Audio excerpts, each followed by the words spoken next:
Can you believe it? In the ancient oceans 240 million years ago, there lived a prehistoric reptile that ate with a comb. It had no sharp fangs, didn't hunt, and didn't fight, yet it held its own in a world ruled by predators. It is the evolutionary miracle, known to paleontologists as Atopodentatus unicus. Most interestingly, its face was once mistaken for looking like a zipper. Does the name make you think it's a dinosaur? Well, you'd be wrong. It appeared nearly 50 million years before true dinosaurs. In the Triassic Ocean, it was a low-key outlier, using a body structure that completely defied common sense to write a legend of life buried for hundreds of millions of years. Atopodentatus wasn't large. Adults were only about 60 centimeters long, similar in size to an adult house cat. In a prehistoric era full of giant creatures, it seemed remarkably tiny. But its physical details were exquisite enough to amaze every paleontologist.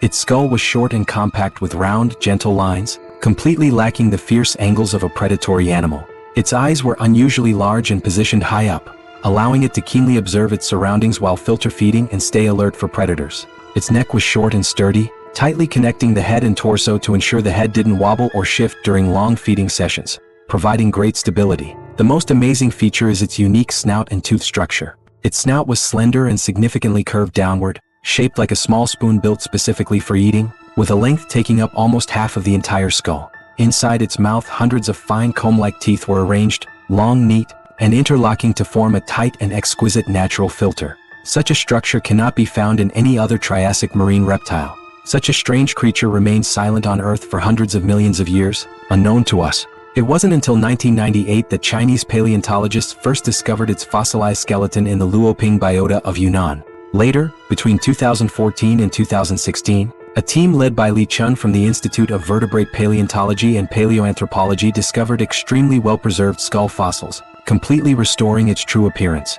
These discoveries not only filled the gap in research on early filter-feeding marine reptiles in China but also caused a sensation in the international paleontological community, bringing this tiny prehistoric creature formally onto the world stage. In the blood-soaked, competitive world of the Triassic Ocean, the vast majority of marine reptiles were evolving toward ferocity, growing dagger-like fangs and strong bodies, and developing rapid speed to hunt fish and tear apart rivals. The entire ocean was shrouded in the law of the jungle.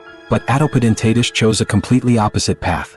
It abandoned all offensive organs, participating in no hunting or fighting, surviving solely on its unique filter-feeding structure. It would slowly cruise in warm shallow seas rich in sunlight and plankton, dipping its curved snout into the water and opening its mouth slightly to let the seawater flow naturally through its comb-like teeth. Tiny plankton, small crustacean larvae, and organic debris were firmly trapped by the filter net, entering the mouth directly as food. No chasing, no wrestling, no wasted energy, eating with the lowest cost and highest efficiency. This survival wisdom was unique among the marine creatures of that time. To perfectly adapt to this gentle lifestyle, the entire body of Atopodentatus underwent highly coordinated evolution. Its body was a streamlined shape with smooth, scaleless skin to maximize drag reduction, allowing it to swim easily and effortlessly for long periods. Its limbs were fully specialized into fin-like paddles. The front limbs were wider and stronger as the main propulsion organs, while the hind limbs were relatively small, mainly responsible for balance and steering.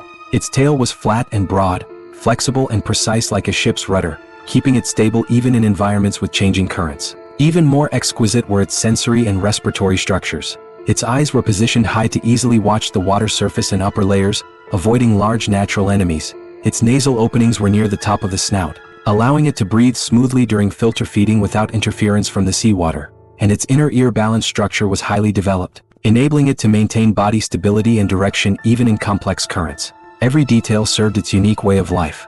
As the earliest filter-feeding marine reptile discovered in China to date, the evolutionary significance of Atopodentatus goes far beyond imagination. After it, large marine reptiles like ichthyosaurs and plesiosaurs, and even baleen whales tens of millions of years later, independently evolved similar filter-feeding systems. It was like a pioneer in the ancient ocean, taking the lead on the long road of life's evolution to forge a gentle yet successful path. It had no massive body, no terrifying attack power, and did not become an ocean overlord, yet it survived cruel natural selection using the method best suited to itself. It tells us that survival is not only about being tough, finding your own place, gentle but firm, unique and adapted, can also create a miracle of life. This is Atopodentatus unicus, a prehistoric little dragon hidden in the deep ancient sea, eating with a small comb and conquering the ages with wisdom. Its story spans billions of years, and until today, it continues to tell us about the most moving and wise possibilities of life.